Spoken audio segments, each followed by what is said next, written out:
नमस्कार, आप देख रहे हैं निशा कुमारी साहू को और मैं आपको इस वक्त एक ऐसे शख्सियत से रूबरू कराने वाली हूँ जो हमेशा समाज की सेवा के लिए तत्पर रहते हैं और समाज के हित के लिए कार्य करते हैं और उनके लिए सोचते हैं। तो उनसे आज हम पूरा का पूरा बात करेंगे शिक्षा व्यवस्था पे। आज की शिक्षा व्यवस्था कैसी है और कैसी होनी चाहिए, हमारे देश के भविष्य के लिए किस तरह की शिक्षा व्यवस्था लागू होनी चाहिए। तो सबसे पहले आपको हमारे चैनल में बहुत बहुत स्वागत है। बहुत बहुत धन्यवाद आपका। और सर, मैं आपसे ये जानना चाहती हूँ, क्योंकि हम दोनों आज शिक्षा पे ही डिस्कस करने वाले हैं, तो आपके हिसाब से शिक्षा व्यवस्था आज की जो अभी शिक्षा व्यवस्था चल रही है वो कैसी है? अभी तो जो शिक्षा व्यवस्था है वो तो शिक्षा है ही नहीं। आप क्या सोचते हैं? हाँ बिल्कुल, मतलब कि शिक्षा कहाँ है। वो तो आपको डिग्री के पीछे भगाया जा रहा है। वो तो कंपटीशन है जहाँ एक व्यक्ति एक छात्र दूसरे छात्र से आगे निकलने का प्रयास कर रहा है। तो ये शिक्षा व्यवस्था कैसा हो सकता है? ये शिक्षा व्यवस्था नहीं है। डिग्री आधारित जो लॉर्ड मैकॉले का जो शिक्षा एजुकेशन पॉलिसी है, जो हमारे समाज के हमारे देश के बच्चों को जो है एक ऐसे दलदल में फंसाने के लिए लाया गया था जो शिक्षित होने के बाद में भी अशिक्षित है। आप देख लीजिए कि आज क्या हो रहा है समाज में। सबसे ज़्यादा पढ़ा लिखा लोग ही सबसे ज़्यादा आत्महत्या कर रहा है, डिप्रेशन में, फ्रस्ट्रेशन में। जो बच्चा, अच्छा एक चीज़ बताइए, अगर ये शिक्षा होता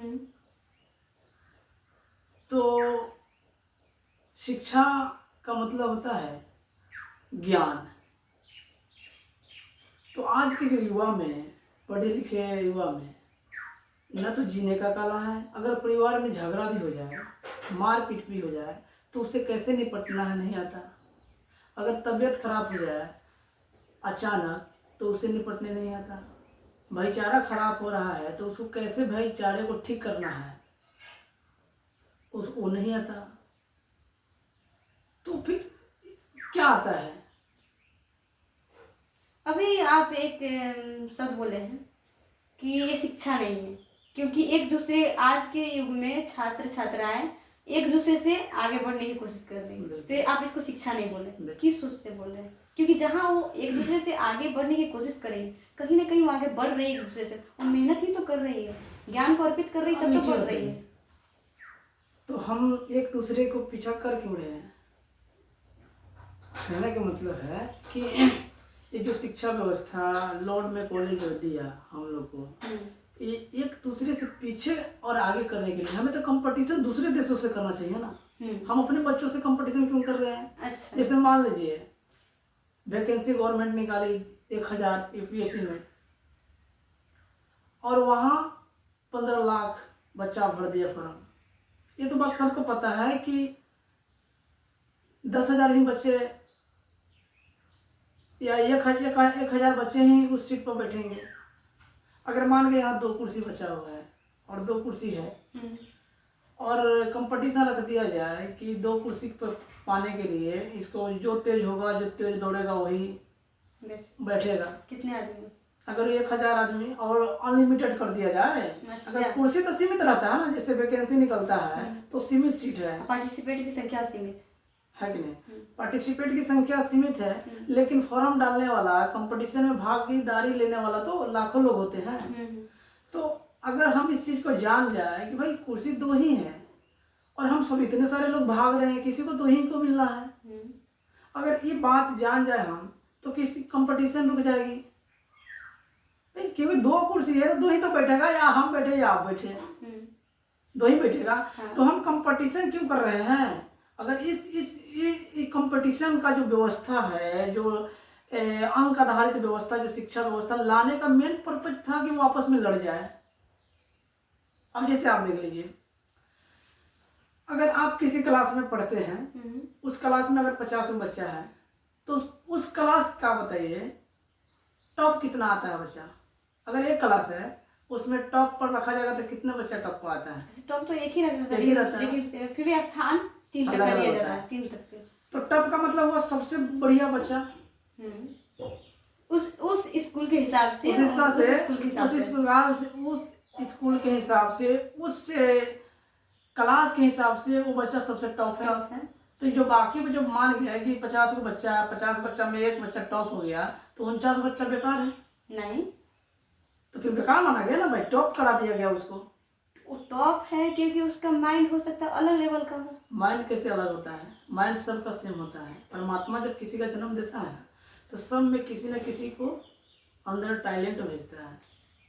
सर आप बोल रहे हैं जैसे कि टैलेंट भेज देता, सबके अंदर टैलेंट होता है। हम ये नहीं बोल रहे कि उसके जो बच्चा टॉप किया वो टैलेंटेड है, जो बच्चा टॉप नहीं किया वो टैलेंटेड नहीं है, ऐसा बिल्कुल भी हम नहीं कर रहे। मेरा कहने का मतलब ये है, जो बच्चा टॉप किया हो सकता है उसका पढ़ाई में ज़्यादा रुचि हो, जो वो भी टैलेंटेड है। जो बच्चा टॉप नहीं, हम तो ये भी कहते हैं जो बच्चा फेल किया इसका मतलब ये नहीं टैलेंटेड, वो तो टॉप वाला से भी टैलेंटेड होगा, क्योंकि पढ़ाई भी सिर्फ अगर पढ़ाई नहीं कर पाया किसी कारणवश तो अदरवाइज अलग चीज़ों में बहुत सारे मल्टीपल उसके अंदर ये होगा, एक्टिविटी करने की क्षमता होगा उसके अंदर, तभी तो पढ़ाई में नहीं फोकस कर पाया। बिल्कुल। तो होता क्या है, जैसे कि परमात्मा ने हर व्यक्ति के अंदर एक अलग अलग टैलेंट देके भेजा है। तो गुरु का काम क्या था? शिक्षा का मतलब है ज्ञान। उस टैलेंट को बाहर निकाल कर उस बच्चे को उस माहौल में ढालना ताकि वो बच्चा अपने आप में खुश भी रहेगा और तरक्की भी करेगा। अब इसे मान लीजिए ये जो एजुकेशन पॉलिसी क्या कर रही है, सबको सेम एजुकेशन, सेम माने सेम व्यवस्था। अब कंपटीशन रख दिया जाए हाथी में, बकरी में और मछली में और बंदर में, कि भाई तुम सबको जो है ना इस पानी में तैरना है, सबसे बढ़िया कौन तैरेगा? मछली तैरेगा, क्योंकि उसका वही कार्य है। लेकिन बंदर का बच्चा तो बोलेगा, हाथी का, घोड़ा का बच्चा बोलेगा, घोड़े का जो गार्जियन है, पिता है, वो बोलेगा कि तुम क्यों नहीं दौड़ रहा है, दौड़ो, तुम भी आगे निकलो। वो पेरेंट्स की कमी है यहाँ तो हमारे एजुकेशन पॉलिसी में वही हो रहा है। हाँ, ये हो रहा है कि हम बच्चे का लर्निंग पॉइंट को नहीं समझ रहे हैं, उसका एक्टिविटी को नहीं समझ रहे हैं। भाई हमारे बच्चा को हो सकता है परमात्मा ने किसी और टैलेंट के लिए भेजा हो और हम इसको जबरदस्ती उससे धकेल रहे हैं उसमें। इसी की वजह है कि आज समाज में इतना करप्शन, भ्रष्टाचार और आत्महत्या की संख्या बढ़ती जा रही है। ये बिल्कुल सही पॉइंट है कि जो आजकल के हम लोग देख रहे हैं समाज में, क्या पड़ोसी का बच्चा अगर इंजीनियर बन गया, अगर आपका बच्चा है जो अगर उसको सोशल मीडिया में है इंटरेस्ट या अलग चीज़ में इंटरेस्ट, सांस्कृतिक कार्य जैसे कि डांस वगैरह में इसमें इंटरेस्ट है, तो उसके पेरेंट्स ये नहीं देखेंगे, आप वहाँ पे नहीं देखेंगे मेरे बच्चे का क्या इंटरेस्ट है, आप ये देखेंगे कि मेरे पड़ोस में क्या है, हाँ क्या कर रहा है। बस वो इंजीनियर बन गया तो मेरा बेटा भी उससे ज़्यादा, अगर वो सॉफ्टवेयर इंजीनियर बना है तो मेरा उससे भी अच्छा बेटा इंजीनियर बनना चाहिए। आजकल समाज में यही हो रहा है और हर बच्चे का पेरेंट्स यही चाह रहे हैं, जिसकी वजह से बच्चे क्या हो रहे हैं, दब जा रहे हैं, उनका टैलेंट को दबा दिया जा रहा है। अब बच्चा भी क्या करे, जहाँ उसका जो चीज़ चाहिए वो चीज़ तो मिल नहीं रहा है, जो चीज़ नहीं चाहिए उसमें जबरदस्ती धकेला जा रहा है। तो यहाँ पर गवर्नमेंट का जो है पूरी तरह से नाकामी है। और एक चीज और बता दे, समाज जो है ना किसी पॉलिटिकल पार्टी का हिस्सा नहीं है, किसी एक व्यक्ति का विषय नहीं है, इस समाज का विषय है। क्योंकि अगर एक बच्चा समाज में नशेड़ी हो जाता है ना, गजेड़ी भंगेड़ी हो जा रहा है ना, अगर चोर निकल रहा है ना, तो पूरे एक दिन पूरे समाज के बच्चों को नशेड़ी बना देगा। जब एक घर में जब आग लगता है ना, कहा जाता है, एक बड़े ही सटीक के शब्द हैं जो सब कोई यूज करते हैं, इसे हम भी यहाँ पे इस वीडियो में कहना चाहेंगे। हालांकि आपसे मैं ये जानकारी लेना चाह रही थी, जब कहा जाता है एक बोरी आलू है, उसमें एक आलू सड़ जाए ना तो उसे निकाल कर अलग कर देना चाहिए, फेंक देना चाहिए, नहीं तो क्या करता है सबको सड़ा देता है। वही बात है जो आप कह रहे हैं। तो एक चीज बताइए, जो बच्चा जैसे तो आलू का जो सड़ना वो तो उसका स्वभाव है, क्योंकि भाई जब हम उस पर ख्याल नहीं रखेंगे, उसका माहौल नहीं उस तरीका से देंगे तो दब के क्या करेगा, सड़ जाएगा ना। वो सड़ा हुआ नहीं है, उसको सड़ा दिया, व्यवस्था ने सड़ा दिया उसका अगल बगल का माहौल, उसका व्यवस्था। क्योंकि जो प्याज है चाहे आलू है, वो क्या कर रहा है, वो स्वस्थ था, बढ़िया था, लेकिन उसका आलू अगल बगल का माहौल उसको गंदा कर दिया। उसमें उसका कोई गलती नहीं। अगर हमारे बच्चों का, हमारे समाज में कोई बच्चा नशेड़ी हो रहा है, कोई गजेड़ी हो रहा है, कोई चोरी अपराध कर रहा है, तो इसका उसमें कोई रोल नहीं है, उसका गलती नहीं है, समाज का गलती है, व्यवस्था का गलती है, क्योंकि हमने उसके हिसाब से व्यवस्था नहीं दिया। जैसे अब कोई व्यक्ति बहुत बढ़िया खेल रहा है, बहुत बढ़िया डांस करता है, कोई व्यक्ति, कोई बच्चा बहुत बढ़िया पढ़ता है, किसी को मैथ में बढ़िया आता है, कोई किसी को साइंस में आता है, कोई इंग्लिश बढ़िया बोल सकता है, तो हमको माहौल देना चाहिए था। इसको साइंस आता है तो हम इसको कैसा व्यवस्था दें कि इसको बढ़िया साइंस में ग्रोथ कर सके, टेक्निक माने बहुत बढ़िया आगे जा सके। और खुशी खुशी रहे। आप सोचिए कोई बच्चा चोरी क्यों करता है? जब उसके सामने मन चाहा चीज नहीं रहता है और अपने मन चाहा चीज को पूरा करने के लिए कोई भी कदम उठाता है। हाँ, तो वो क्या करता है, जैसे कि कोई बच्चा बचपन से तो जन्म लेते ही चोर नहीं बन जाता है ना? नहीं, बिल्कुल नहीं। अपराधी तो नहीं बन जाता है, नहीं। समाज उसके अपराधी बनाता है, व्यवस्था उसे मजबूर करता है अपराधी चोर बनने पर। जैसे क्या हो गया, जो बच्चा जो है ना घर में जो है ना सबसे उदंड होगा, सबसे उदंड, अब माँ बाप का बात नहीं मानता होगा, आप कहेंगे कुछ और करेगा कुछ और, हमेशा उदंड है, तो उसको आप गांव में समाज में बोलते हैं बहुत खच्चर बच्चा है। वो जानते हैं क्या, वो लड़ाकू बच्चा होता है, उसका जो पर्सनालिटी होता है वो लड़ाकू होता है। तो उस बच्चे को जो है ना हमेशा लड़ने वाला पॉइंट पर, जैसे उसको आर्मी में दे दीजिए आप, जैसे पुलिस विभाग में दे दीजिए, जैसे तो वहां पर क्या करेगा, वो दुश्मन के सामने सब खड़ा रहेगा, खुशी खुशी रहेगा, भाई हमको तो लड़ने के लिए आए हैं और लड़ने के लिए बनाए हैं। अगर उस बच्चा को हम घर में रख दे, उस बच्चा को हम बैंक में रख दे, उस बच्चा को हम शिक्षक बना दे, तो क्या करेगा, वो स्टूडेंट से लड़ने लगेगा। वो लड़ेगा क्योंकि उसका जो पर्सनालिटी है, इंटर पर्सनालिटी और इंटर पर्सनालिटी जो है, उसको ईश्वर ने लड़ने के लिए बनाया था। वो एक जगह ठीक खुश नहीं रह सकता है, और आप एक जगह बैठा के काम करवाएंगे तो कर ही नहीं सकता, माँ बाप में अक्सर झगड़ा हो जाएगा और उस व्यवस्था को भी बिगाड़ेगा, क्योंकि हर काम का अलग अलग रूल होता है। हाँ, तो अब मान गए कोई बच्चा है लड़ाकू है, अब बाहर उसको अब नहीं जाने देना डर के मारे कि भाई जहाँ जाता है वहाँ मारपीट कर लेता है, जंगला ही करेगा। तो वो क्या करेगा, उसको बाहर के मारपीट के बजाय आप अपने घर में अगर रख लेते हैं तो क्या करेगा, बाहर के लड़ने से बजाय घर में लड़ेगा। तो वो गलती उस बच्चा का नहीं है, उसके अंदर वो परमात्मा ने टैलेंट भेजा है। तो हमारे गुरुओं का क्या काम था, उस टैलेंट को समझना और उस टैलेंट के आधार पर उस बेस पर उसको उस फील्ड में लगा देना, ताकि वो बच्चा भी खुश रहे। सर एक बात मैं करना चाहूंगी, जो आप बोल रहे हैं यहाँ पे गुरु का गलती है, गुरु की कमी है, तो खैर मैं गुरु की कमी नहीं दूंगी, क्योंकि मैं बता रही हूँ कोई भी गुरु अपने शिष्य को वही ज्ञान देते जो उसके माता पिता उसे बोलते हैं। जैसे कि हम मान लेते हैं हम ही किसी स्कूल में जा रहे हैं पढ़ाई करने, हमारे टीचर पूछेंगे बेटा आप कौन सा सब्जेक्ट पढ़ने जाओगे, लेकिन हमको जवाब देने से पहले बाय द वे मेरे ही पेरेंट्स बोल देते हैं कि मेरी बेटी को मैथ ही पढ़ाइएगा, इसे तो मैथ ही पढ़ना है भाई, तो टीचर क्या करेंगे, मुझे तो मैथ ही नहीं पढ़ाएंगे। तो कहीं ना कहीं मैं उन्हें गुरु की गलती नहीं मानने के लिए तैयार होंगी, क्योंकि यहाँ पे पेरेंट्स की गलती है।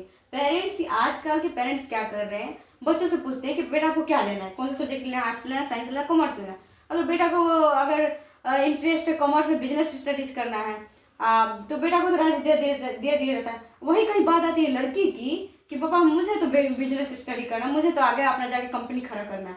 अब वहाँ पे बात आती है नहीं बेटा तुम कहाँ से कंपनी खड़ा कर पाओगे, तुम तो घर में रहने वाली हो, आराम से आर्ट्स लो, आईएएस की तैयारी करो। और खैर आईएएस की तैयारी करना उसके लिए तो मुश्किल बात होगा, अगर है इंटरेस्ट तो कर लेगी, करके निकाल लेगी, लेकिन उसको मन है कि नहीं हम भी कोई ऐसा अच्छा कंपनी खड़ा करे, अपना भी नाम कमाए, अपना बिजनेस करे खुद का, तो अब क्या करेगी, पापा का बात रखना है, बेटी है तो रखेगी, वो कहाँ जाएगी, वो तो पापा अब क्या करेगी, अब तो आर्ट्स लेगी, घर में का काम भी संभालेगी और पढ़ाई भी, ज़्यादा से ज़्यादा कुछ नहीं 3 साल तक, ज़्यादा से ज़्यादा 3 साल तक कर सकती है, इससे ज़्यादा मुझे नहीं लगता है कुछ कर पाएगी। और यहाँ पे आप गुरु का गलती नहीं दे सकते, आपके हिसाब से क्या होना चाहिए? अब गुरु का काम क्या था, उस बच्चा से लर्न करना, सीखना, उस बच्चा से सीखना कि भाई ये जो बच्चा है, किसी बच्चा को एक्टिविटी से आप समझ सकते हैं कि इस बच्चे में क्या खासियत है, क्या गुण है। वो अभी टीचर क्या है, अभी तो शिक्षक है ही नहीं, वो तो सैलरी पर्सन है, नौकर है। अभी भी कुछ शिक्षक है सर, आप बताते है भी ना, जो बढ़िया है, जो अपने हिसाब से काम करना चाहते हैं, वो व्यवस्था उसे करने नहीं देगा। हाँ व्यवस्था तुम अपने मन से कैसे कर सकते हो, यहाँ तो सिलेबस ये वाला तैयार करके दे दिया गया, तुमको ये पढ़ाना है, तुम पढ़ा कौन रहा है, तुम बच्चे को बोलता है खेलने के लिए, तुम बोलता है गाना गाने के लिए, तुम बोलता है अरे भैया गाना गाने के लिए अगर पैदा हुआ है और उसको गाने गाने में ही मजा आ रहा है, तो तुम गाने क्यों नहीं दे रहे हो। अगर पढ़ने के लिए बना है और उसका मैथ कमजोर है और साइंस बढ़िया है, तो तुम साइंस ही पढ़ा क्यों नहीं रहे हो। अगर मैथ पढ़ाओगे तो बोर हो जाएगा, फाड़ के फेंक देगा, किताब पढ़ेगा ही नहीं, जिसका नतीजा है कि टीचर से भी कटेगा, माँ बाप से भी कटेगा, समाज से भी कटेगा। और जब समाज और टीचर से जब कटेगा तो क्या करेगा, अपराधी बनेगा, क्योंकि माहौल उसको नहीं मिला, इसलिए अपराधी बन रहा है। कोई चोरी क्यों कर रहा है, छोड़िए इसलिए कहता है कि गरीबी है। आज हमारे देश में जो है जिस बच्चा को जैसे कि क्या बोलते हैं उसको जरूरतमंद की चीज़ें नहीं मिली और उसको लगा कि भाई समाज ने हमें कुछ नहीं दे रहा है और उसका जो टैलेंट था उसको दबा दिया गया, दूसरे फील्ड में लगा दिया गया, उसको वहाँ मन नहीं लग रहा है, जिसका नतीजा है कि वो ना तरक्की कर रहा है ना परिवार चला रहा है, घुट घुट के जी रहा है। तो उस दौर में क्या करेगा बच्चा? अपराध करने के लिए यहाँ कदम बढ़ाएगा, हत्या करेगा, ये करेगा। आज आप समाज में देख लीजिए कि एक एक बच्चा जो है नशेड़ी है, गजड़ी है, भांग पी रहा है। क्या हो रहा है समाज में? पूरा प्रदूषित। तो इस देश के लोगों को भी, इस जनता को भी जागना चाहिए भाई, टैलेंट बेस्ड एजुकेशन लाना चाहिए। क्योंकि हमारे देश में क्या हो रहा है, अभी एक चीज बताइए, अभी मंगल पांडे जी क्या कर दिए थे, बोले थे कैंसर निरोधी टीका लगाए जाएंगे। भाई ये जो एजुकेशन, ये जो स्कूल जो है वो ज्ञान का केंद्र है, पर शिक्षण का केंद्र नहीं है कि तुम उसको जो है एक टीका लगाने के लिए बोल रहे हो। टीका क्यों? हर साल आपको बता दे 2 लाख लोग जो है रोड एक्सीडेंट से मर जा रहे हैं, 10 लाख डायबिटीज के प्रॉब्लम से मर जा रहे हैं और 2.5 लाख से 3 लाख व्यक्ति जो है कैंसर से मर जा रहे हैं। तो तुम उसको क्यों नहीं बोल, उसको रोको ना, जिसको कैंसर से ऑलरेडी कैंसर से पीड़ित है तो उसको रोको। जो निर्दोष बच्चा है जिसको कोई बीमारी नहीं है, तुम उसको टैबलेट खिला के क्या कर रहे हो? इस पर बात करनी चाहिए समाज को। और हम तो कहेंगे कि समाज का शिक्षा व्यवस्था है और समाज तय करे कि हमारे बच्चों, क्योंकि देखिए एक चीज बताइए, आपका बच्चा है, अगर मेरा बच्चा है तो उस बच्चे के लिए सबसे बढ़िया कौन सोचेगा? सबसे उसके भविष्य के लिए सबसे ज्यादा चिंतित कौन रहेगा? आपके पेरेंट्स क्या रह सकते हैं? आपका बच्चा है तो आप होइएगा ना, टीचर थोड़ी ना रहेगा। टीचर तो जिम्मेवार थोड़ी ना है। आप देख लीजिए स्कूल में क्या है, 80% शिक्षक जो है भ्रष्ट है, बस कुर्सी लगा के बैठे रहेगा, बच्चा पढ़ रहा है कि क्या कर रहा है उसे कोई मतलब नहीं है। जबकि टीचर का होना चाहिए 24 घंटा लर्निंग करना, उस बच्चे के बारे में सोचना कि हमारे जो क्लास में बच्चे हैं वो कौन सा एक्टिविटी करते हैं, उसके अंदर कौन सा टैलेंट है। क्योंकि विजुअल टैलेंट, ये सब जो फ्लैशी कुछ मैंने जो साइकोलॉजी पढ़े हैं, जो ये वो लोग बढ़िया से इस चीज़ को मैनेज करते हैं। हम लोग तो नहीं पढ़े हैं उतना, लेकिन हम लोग जब इतना बात को जान रहे हैं तो जो साइकोलॉजिस्ट होंगे उसको तो इस चीज़ पर चर्चा करना चाहिए, आंदोलन करना चाहिए, इसको मांग करना चाहिए कि भाई ये जो बच्चा बना किसी और चीज़ के लिए, तुम पढ़ा किसी और रहे हो, भेड़िया धसान मैंने कंपटीशन की लड़ाई लड़ा रहे हो, जिसका नतीजा है कि भ्रष्टाचार। आप देख लीजिए, टीचर नशेड़ी, रिश्वतखोर, जब गुरु ही रिश्वतखोर हो जाए, नशेड़ी हो जाए, आप देख रहे हैं ना कौन सा क्या क्या चल रहा है स्कूल में। तो सर अभी आप 3 तरीका बताइए कुछ नया जो नई शिक्षा नीति में लागू होना चाहिए बच्चों को। अभी तो सबसे पहले गवर्नमेंट को जो है ये जो 2020 वाला जो शिक्षा पॉलिसी बना है, इसमें अपार आईडी कार्ड दिया गया है। अपार आईडी कार्ड बिल्कुल नहीं बनवाना चाहिए, क्योंकि अपार आईडी एक कंट्रोल कार्ड है। क्योंकि आप देखिए थे बीच में जब लॉकडाउन, आधार कार्ड जो लोग बनवा लिए थे, जो आधार कार्ड के लेकर राशन ले रहे थे, उसको बोला गया था कि तुम वैक्सीन नहीं लगाओगे तो तुम्हारा आधार बंद हो जाएगा, राशन नहीं मिलेगा, रोड पर नहीं चलने दिया जाएगा, बस बंद कर दिया जाएगा, बस में नहीं चलने दिया जाएगा, ट्रेन के टिकट नहीं मिलेंगे, हवाई जहाज के टिकट नहीं मिलेंगे, दुकान नहीं खुलने दिया जाएगा, रोड में नहीं चलने दिया जाएगा। बोला था क्या नहीं? क्यों बोला था? क्योंकि आपका सारा डॉक्यूमेंट जो है आधार कार्ड से लिंक हो गया था। कोई एक बार आधार आपको अगर घुटने पर लाना होगा सरकार को, तो ये आधार बंद कर देंगे, आपका सारा सेवा बंद हो जाएगा। उसी तरह से स्टूडेंट को जो है, विद्यार्थी को क्या कर रहे हैं, अपनी बात मनवाने के लिए जो अपार आईडी का खेल चल रहा है, ये सारे डॉक्यूमेंट के लॉकर के नाम पर बच्चा का अपार आईडी कार्ड बन रहा है।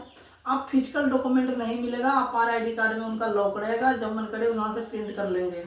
अब अगली बार क्या होगा, जब स्कूल में कैंप लगेंगे वैक्सीनेशन के लिए, अगर आप विरोध कर दिए वैक्सीन नहीं लेंगे हम, तो आपका अपार आईडी बंद, आपका सारा सेवा बंद हो जाएगा। ये वैक्सीनेशन का ये पॉलिसी, एक जो सरकार जो है बिल गेट्स के हिसाब से काम कर रही है। जो अमेरिका में माइक्रोसॉफ्ट का जो संस्थापक है बिल गेट्स, वहाँ से WHO से आदेश आ रहा, भाई हमारा बच्चा है, हम तय करेंगे ना कि हमारा बच्चा बीमार है तो कौन सा दवा खाएगा, क्या नहीं खाएगा। आखिरी तीसरा तरीका बताइए जो सबसे सटीक होना चाहिए और लागू होना ही चाहिए। तो यहाँ पर जो है 100% एम्प्लॉयड बेस्ड एजुकेशन लाना चाहिए, जिससे एक भी बच्चा बेरोजगार ना हो। एक भी बच्चा अगर बेरोजगार होता है तो पक्का नशेड़ी बनेगा, जुएड़ी बनेगा। अगर वो एक बच्चा नशेड़ी आज बन गया तो कल आपके बच्चा का नंबर आएगा। और जब आपका बच्चा, हमारे समाज में यही तो हो रहा है, क्योंकि अब आज मान गए कि आपका बच्चा नशेड़ी हो गया, समाज उसको देखभाल नहीं किया, उसको लग गया इसका बेटा बेकार हो गया, ठीक है बढ़िया है, लेकिन वो भूल जाता है जब आप जॉब पे चले जाओगे, काम पे चले जाओगे तो उसका बच्चा, आपका बच्चा उसी बच्चे के साथ खेलेगा। तो वो जो क्या करता है, बच्चे में क्या होता है, 80% जो बच्चे होते हैं चाहे लोग होते हैं वो लिसनर होते हैं, मतलब एक दूसरे के देख कर करते हैं।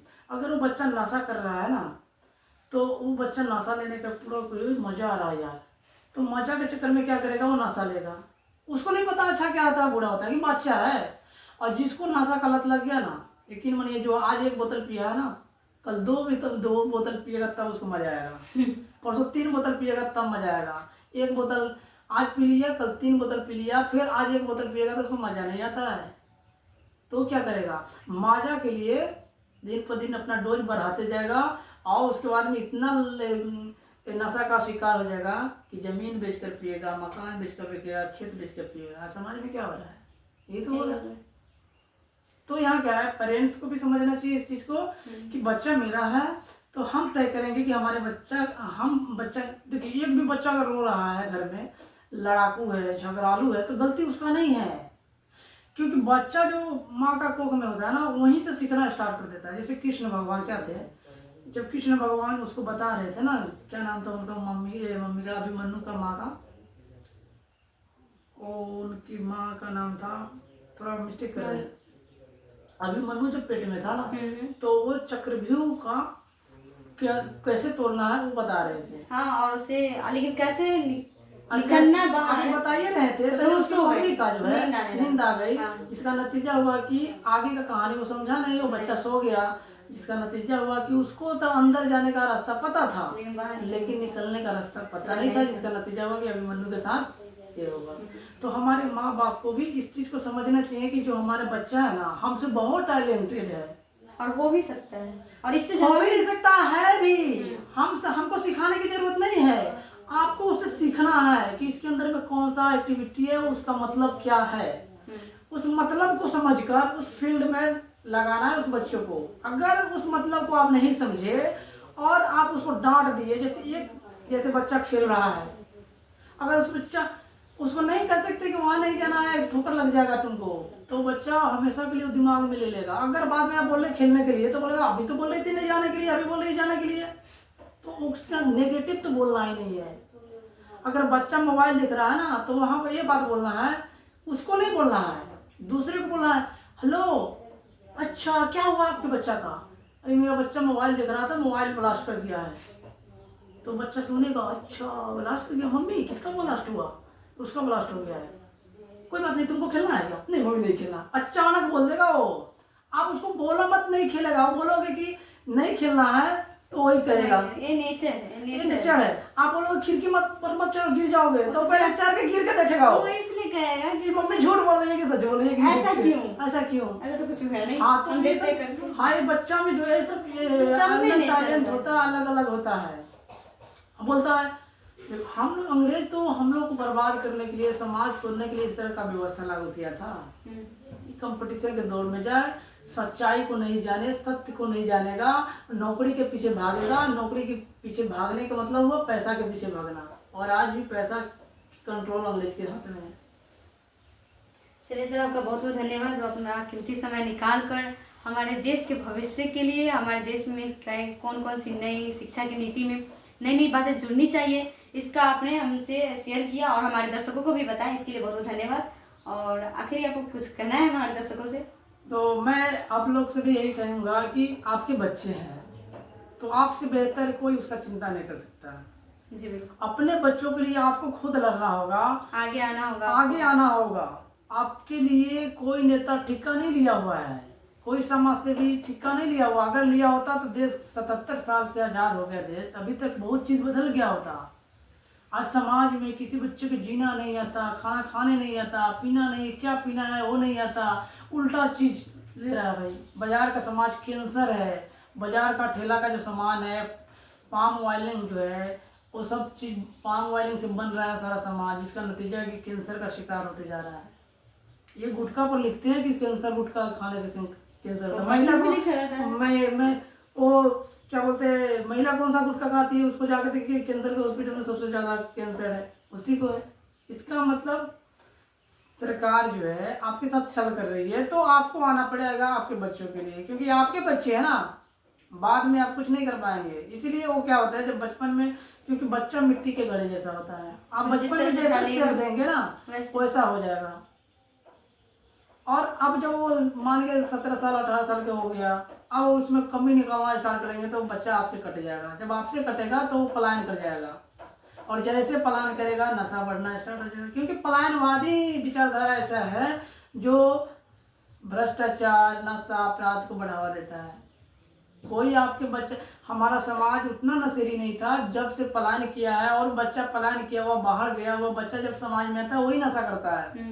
वही तो हम तो यही कहेंगे सब लोग से कि अभी चुनाव है बिहार विधानसभा का, आप लोग भी घर से निकलिए। आपके पास जो भी प्रत्याशी जाए, चाहे वो किसी भी पार्टी का हो, मतलब नहीं होता है, क्योंकि सभी पार्टी एक ही है, एक बात समझ लीजिए। क्योंकि वही तो नीति बनाते हैं। वो जो नीति बनाएंगे वो आपके बच्चों के ऊपर असर पड़ेगा, आपके ऊपर, आपके जेब पर पड़ेगा, आपके समाज पर पड़ेगा, आपके सामाजिक क्षेत्र में पड़ेगा। अगर गलत नीति बनाता है तो गलत असर पड़ेगा, बढ़िया नीति बनाएंगे तो बढ़िया असर पड़ेगा।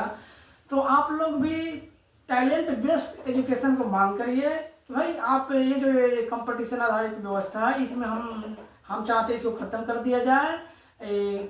आप टैलेंट बेस्ड एजुकेशन लाइए। अंग्रेजी बताइए, आप बढ़िया सा साइंस पढ़ते हैं, हम बढ़िया सा मैथ पढ़ते हैं, अगर हमें अमीन बना दिया जाए, अमानत करने के लिए बोल दिया जाए तो हम तो मस्ती से खुशी खुशी रहेंगे ना। अगर आपको बहुत बढ़िया डांस करने आता है और हम कंपटीशन निकाल देंगे, फॉर्म निकाल देंगे वैकेंसी का, इंजीनियर का, उसमें भरेंगे तो आपको मजा आएगा। नौकरी करने के बाद भी मजा नहीं आएगा। इसलिए कोई टीचर क्या होता है, वो नौकरी करने का पैसा मिलेगा ना, वो भी एक बोझ लगेगा। अब जैसे कोई टीचर देखते हैं यूट्यूब पर, वो गाना गा गा के पढ़ाता है, डांस कर करके पढ़ाता है। इसका मतलब क्या है, उसके अंदर जो है ना नेचर तो उसका वो वाला था, डांस करना था, नृत्य था, कला था, आर्ट्स में जाना था, लेकिन वो आ गया टीचर बन गया। नहीं, यहाँ पे ये भी बात नहीं, वो टीचर बच्चे के इंटरेस्ट को पकड़ते, जो 3-3 घंटा 4-4 घंटा क्लास घिसते हैं, वो इसलिए करते हैं ताकि बच्चा को बोरिंग फील हो। इसलिए बीच बीच में गाना, ऐसा जरूर नहीं सारा टीचर करते हैं, सारा टीचर नहीं करते जिन्हें गाना में थोड़ा थोड़ा इंटरेस्ट है। वही चीज बोल रहे हैं। अगर उस आदमी को अगर संगीत में भेज दिया गया होता ना उस टीचर को, वो ज्यादा अच्छा, वो बहुत बढ़िया शिक्षा क्षेत्र में कर रहे हैं उतना वो उसमें ज्यादा करते हैं। तो वो जो बच्चा का छटनी होता ना कि इस, जैसे आपके क्लास में जो होगा, कोई उसमें आर्ट्स बच्चा होगा, कोई नृत्य होगा, माने मैथ में बढ़िया होगा, कोई साइंस में बढ़िया होगा, कोई केमिस्ट्री में बढ़िया होगा, मतलब हर विभाग का बच्चा होगा। लेकिन टीचर का काम है उस व्यवस्था को, उस बच्चा को ढूंढना और उस बच्चा को वहां से निकालकर इस कैटेगरी में डालना। और इस कैटेगरी का जो टीचर है वो सभी बच्चा को वही चीज सिखा रहा है, और सभी बच्चा का मजा भी आ रहा है, टीचर को भी मजा आ रहा है, तो उसको बोरिंग फील नहीं होगा। तो जॉब करने के बाद भी खुद उस व्यक्ति को आप सैलरी कम कर दो, बढ़ा दो, उससे कोई मतलब नहीं है। मजा मिल रहा है ना, उस दिन रात काम करेगा अगला, उसे जो खुशी मिल रहा है उससे तो खुशी मिलना चाहिए ना। पैसा मायने नहीं रखता है। खुशी, हमारा बच्चा अगर खुशी सफाई अभियान में लगा हुआ है, अगर हमारा बच्चा, हम भले अमीर घर के हैं, लेकिन अगर हमारे बच्चे के अंदर कचरा देकर घिन आता है और उसको कचरा साफ करने में अगर मजा आ रहा है, तो सबसे बढ़िया तो वो काम कर रहा है ना, कि सफाई कर रहा है, कचरा साफ कर रहा है, माने बीमारी दूर कर रहा है, तो सबसे बढ़िया काम कर रहा है। वो नीच काम नहीं कर रहा है। लेकिन समाज क्या करता है, उससे अलग लेकिन समाज उसको क्या करता है, ये तो नीच काम कर रहा है। नीच काम नहीं कर रहा है, वो बढ़िया काम कर रहा है, तुमको बचा रहा है बीमारी से, तो समाज को भी क्या यहाँ सोचना चाहिए कि सबको समान बराबर देना चाहिए, सबको मान सम्मान जो है बराबर देना चाहिए, क्योंकि कोई परमात्मा का भेजा हुआ एक भी व्यक्ति बेकार नहीं है, सब बराबर है। चलिए धन्यवाद जी, आपका बहुत बहुत धन्यवाद जो इतना कीमती समय निकाल कर इतना देर हमसे और हमारे दर्शकों से शेयर किए, इसके लिए बहुत बहुत धन्यवाद। और आगे भी मिलते हैं किसी नई वीडियो में किसी नई इंटरव्यू के साथ। अगर आपको लगता है कि हाँ ये पॉइंट रखनी चाहिए आगे के शिक्षा नीति में, तो आप जरूर इस वीडियो को अधिक से अधिक शेयर कीजिएगा, अधिक से अधिक लोगों तक पहुंचाइए, ताकि इनका आवाज आगे तक जाए। मैं ही सत्य हूँ, मैंने अगर इसमें कुछ और ऐड होना चाहिए तो आप लोग कमेंट कर सकते हैं। अगर इसमें आपको कुछ गलत लगता है, इसके लिए मैं कमेंट, आपके लिए कमेंट बॉक्स खुला है, ओपन नहीं है, आप अपना बातें रख सकते हैं। हाँ बिल्कुल, जब तक चर्चा नहीं करिएगा तब तक नहीं होगा। क्योंकि देखिए नेता के पास क्या होता है, पैसा होता है। पैसा कौन देता है? कंपनी वाला देता है, और कंपनी वाला पैसा देता है और नेता के पास वो पैसे पर भीड़ इकट्ठा करता है। और 80% लोग लिसनर होते हैं, वो भीड़ को देखकर उसको बढ़िया बोलने लगते हैं कि बढ़िया है, बढ़िया बोल रहा है। भीड़ को देखकर वो उसके अंदर क्या क्वालिटी है, क्यों कर रहा है, नहीं कर रहा है, ये नहीं देखता है।